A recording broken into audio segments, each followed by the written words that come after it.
অ' ৰিমলি, আজি বহুত দিনৰ মূৰত আমাৰ এটা সপোন পূৰা হ'ল। সৰুৰ পৰাই ভাবি আছিলোঁ এনেকৈ জংঘলত এদিন মোৰ ফ্ৰেণ্ডছবোৰৰ লগত কেম্পিং কৰিম। বহুত বছৰৰ মূৰত আজি এই সপোনটো মোৰ পূৰা হ'ল। তাকেই ময়ো যে সৰুৰ পৰাই যে ভাবি আছিলোঁ কেতিয়াই যে এনেকৈ জংঘলত আমি কেম্পিং কৰিব পাৰিম। আজি বহুত বছৰৰ মূৰত এই আমাৰ সপোনটো পূৰা হ'ল। বহুত ভাল লাগিছে আজি মোৰ। মই বহুত হেপ্পী। ঐ ব'ল আমি এটা গেম খেলোঁ। গেম? কি গেম? গেম নেখেলোঁ নেকি? মোৰ এটা বেষ্ট আইডিয়া আছে। কি আইডিয়া? আমাকো কচোন। অঁ কি আইডিয়া তোৰ? মই ভাবিছোঁ আমি এটা হৰৰ ষ্টৰী কওঁ। মই এটা কওঁ, তই এটা ক, যিটো মানে সঁচাকৈ নিজৰ জীৱনত ঘটিছে বা ক'ৰবাৰ পৰা থ্ৰু ডকুমেণ্টেৰীৰ পৰা লোৱা হৈছে। এইটো এটা গুড আইডিয়া। ময়ো শুনিছোঁ এইটো জংঘলত বোলে বহুত হৰৰ ইনচিডেণ্ট হৈ গৈছে। হা? কি ক, সঁচা নেকি? ময়ো শুনিছোঁ সেনেকুৱা এটা ইনচিডেণ্ট বোলে বহুত হৈছে ইয়াতে। ঐ তহঁতি মোক ভয় নোখোৱাবি দেই। এই ভয়ে খালে। তাকেইতো আৰু কোৱাৰ পিছত যে কি অৱস্থা হ'ব ভগৱান জানে। পেণ্টে চেণ্টে মুটি চুটি দিলে নহয় আৰু। তাকেই দে ষ্টাৰ্ট কৰোঁ আমি। তহঁতে মোক কি ইমান ভয়াতুৰ বুলি ভাবিছ নেকি? মই ইমানো ভয়াতুৰ নহয়। প্ৰথম তই ক টিংকু। ঠিক আছে তেনেহ'লে শুন। বহুত দিনৰ আগৰ কথা।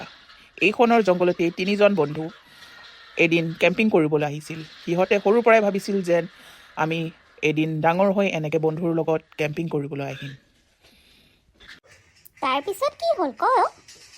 তাৰপিছত এদিন সিহঁতে এনেকৈ আমাৰ নিচিনাকৈ জংঘলৰ মাজত টেণ্ট পাতি জুই ধৰি সিহঁতৰ নিজৰ কাম কৰিবলৈ ধৰিল। তাৰপিছত ৰিংকি আৰু ৰাম নামৰ দুজন ফ্ৰেণ্ডে জংঘলৰ এক্সপ্ল'ৰ কৰিম বুলি অলপ আগফালে গ'ল।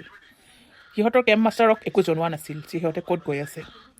ৰিংকিয়ে গৈ জংঘলৰ ভিতৰত পালগৈ। ৰামে বহুত ক'লে যে আৰু নাযাওঁ নেকি। ৰিংকিৰ নাজানো কি হ'ল, তাই জংঘলৰ ভিতৰত গৈ আছে। যেতিয়া পোহৰ নেদেখা হ'ল ৰামে ক'লে, ঐ আমিচোন আমাৰ কেম্প কেতিয়াবাই এৰি থৈ আহিলোঁ, আমি উভতি যাওঁ নেকি। তাত ৰিংকিয়ে এটা জেগাত ৰৈ গছৰ তলত থিয় হৈ দিলে। ৰামে সুধিলে, ঐ ৰিংকি কি হ'ল, তই নামাত যে? ৰিংকিয়ে একো মুখেৰে মাতা নাই। তাৰপিছত ৰামে বৰকৈ সোধাত ওচৰত গৈ হাতত ধৰি তাইক জোকাৰি দিলে। তাই তৎক্ষণাত চক খাই উঠি ক'লে, হা মই ইয়াতে কেনেকৈ আহি পালোঁ? ৰামে আচৰিত হৈ সুধিলে, কি তইয়েচোন মোক ভিতৰলৈ লৈ আহিছিলি? ৰিংকিয়ে ক'লে, মই কেতিয়া আনিলোঁ তোক ইয়াত? মইতো নিজে নাজানো ইয়াত কেতিয়া আহিলোঁ। তাৰ ৰামে কিবা এটা অঘটনৰ আশংকা পালে। ক'লে, ৰিংকি জল্দি ব'ল, আমি ইয়াৰ পৰা জল্দি ওলাওঁ। ৰামে ৰিংকিৰ হাত ধৰি দৌৰিব ধৰিলে জংঘলৰ মাজেদি। দৌৰি সিহঁতে গৈ এটা ঠাইতে পালে। ৰামে ৰিংকিক ক'লে, ঐ এইটো জেগাচোন আমি আগতেও দেখিছোঁ, আমি আকৌ ঘূৰি পকি সেইটো জেগাতে আহিলোঁ দেখোন। ৰিংকিয়ে ক'লে, তাকে আমি আমাৰ কেম্প চাইটটো কোনখিনিত আছিল? তাৰপিছত এটা বৰকৈ চিঞৰ আৱাজ আহিলে।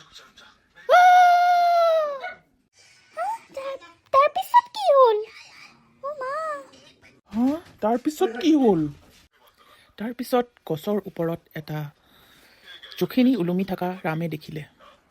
সিহঁতে ওপৰৰ দিগি চাওঁতে জখিনীটোৱে এটা ক্ৰিপি স্মাইল দিলে। তাৰপিছত চব অন্ধকাৰ এটা চিঞৰত পৰিণত হ'ল। তাৰপিছত পিছদিনা ৰাতিপুৱা কেম্প চাইডৰ পিছপিনে সিহঁত দুটাৰ ডেড বডি পোৱা গ'ল।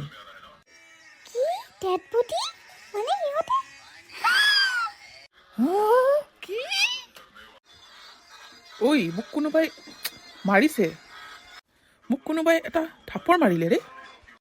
ঐ মোৰ কিন্তু বৰ ভয় লাগিছে দেই। তই কি ধেমালি কৰি আছ নেকি এইবোৰ? মইতো কিন্তু বহুত ভয় লাগিছে, তই সঁচা কৈ আছ নেকি? মই ভয়াটোৰ মই ধেমালি কৰিছোঁ, তহঁতৰ মুগীখন চা কি অৱস্থা হৈছে। মই কিন্তু এইবোৰ ধেমালি ভাল নাপাওঁ দেই ৰাম। নেক্সট টাইমৰ পৰা এইবোৰ ধেমালি মোৰ লগত নকৰিবি। মোৰো কিন্তু এইবোৰ ধেমালি ভাল নালাগে, তই এইবোৰ ধেমালি নকৰিবি মোৰ লগত। মাইক কৈ দিম মই। দে হ'ব দে আৰু নকৰোঁ, চৰি মাফ কৰি দে, নেক্সট টাইম। ৰিংকি তই ক এতিয়া তোৰ হৰৰ ষ্টৰি ক।